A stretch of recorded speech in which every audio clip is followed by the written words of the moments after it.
And many of us remember, there's so many leaders here, from 2 years ago when the Dobbs decision came down.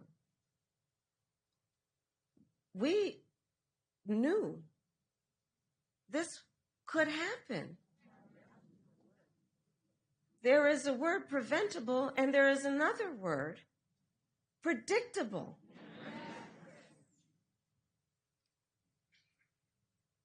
And the reality is, for every story we hear of the suffering under Trump abortion bans, there are so many other stories we're not hearing, but where suffering is happening every day in our country. An untold number of people suffering. Women who are also being made to feel as though they did something wrong. The judgment factor here is outrageous.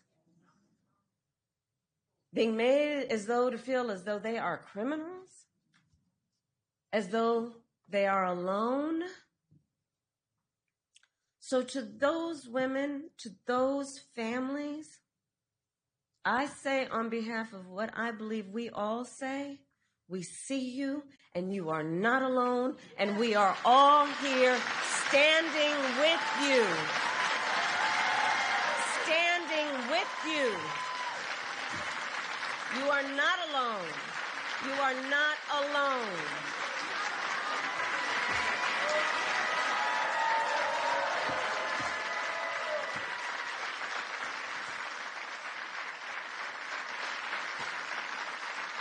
So Georgia, we will not be silent. And we will not be silent. But this is a healthcare crisis. This is a healthcare crisis, and Donald Trump is the architect of this crisis. He brags about overturning Roe v. Wade. In his own words, quote, "I did it and I'm proud to have done it," he says. He is proud that women are dying, proud that doctors and nurses could be thrown in prison for administering care, proud that young women today have fewer rights than their mothers and grandmothers? How dare he? How dare he? And in our debate last week, well,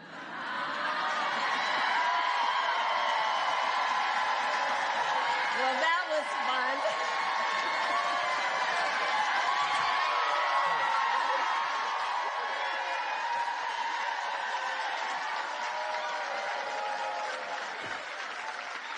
And I know everyone here paid attention to the words, though. The words, right? I'm trying to get another debate. We'll see.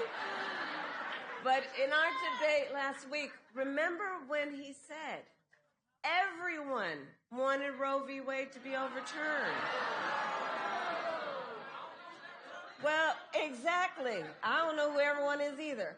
Because women have been arrested and charged for miscarriages. They didn't want that. No. I was speaking with a physician who is here, who has in her professional experience been administering care to girls. And what we know is that 12 and 13-year-old survivors of assault are being forced to carry a pregnancy to term. They didn't want this. No. And couples just trying to grow their family being cut off in the middle of IVF treatments, they didn't want this. No. And on that last point, you probably saw this week for the second time, Republicans in the United States Senate blocked a bill that would protect access to IVF treatment.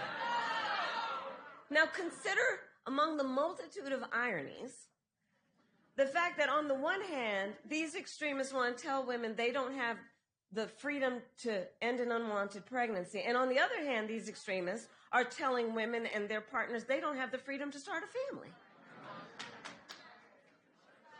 Okay.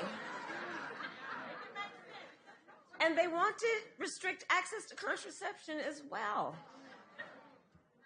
And now Donald Trump says that he would personally cast his vote in Florida, which is where he now lives, to support their extreme abortion ban, just like the one that is here in Georgia.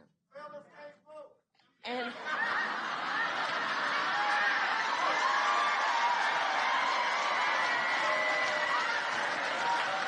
well, that's a whole different policy discussion that we'll have for another day. But let's understand, if he is elected again as president, Donald Trump will go further. That we know what we're up against, and we must speak of the stakes.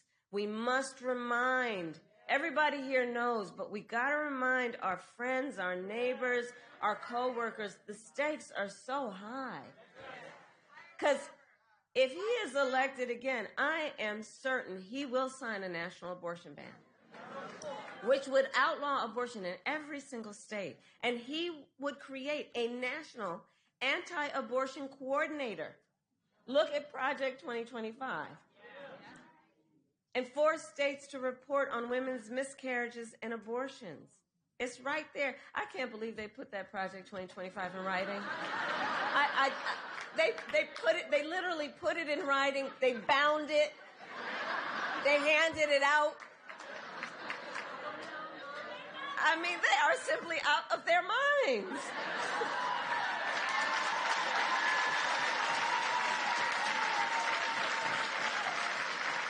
And it's clear that they just don't trust women.